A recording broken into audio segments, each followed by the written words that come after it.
S'entraîner pour progresser, pour prendre de l'assurance, avoir des armes au cas où, et garder la forme.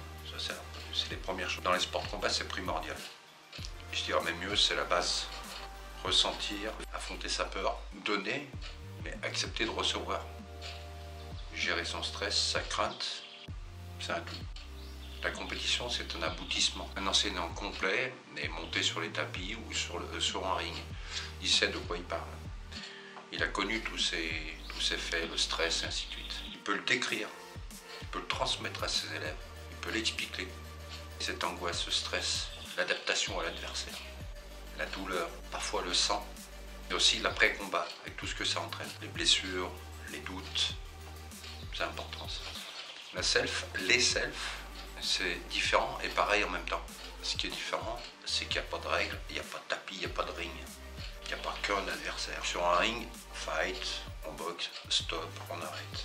Dans la rue, c'est soudain, c'est vicieux, c'est violent. On a une préparation mentale qui doit être différente d'une discipline à l'autre. Un pratiquant de sport de combat a déjà des acquis concernant la gestion du stress. Il doit se remettre en question en permanence quand il s'agit de la self. Ok, il a des belles techniques, mais est-ce qu'elles vont passer dans la rue? Face à plusieurs adversaires, il a un avantage.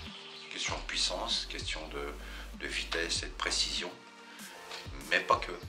Il faut bien se dire que le ring et le terrain, c'est deux choses différentes. Le terrain, c'est la jungle.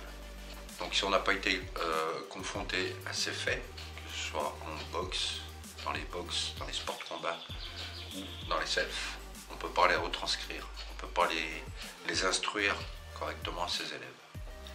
Et c'est peut-être même une mise en danger pour l'élève. CQFD est mon avis personnel. Ah.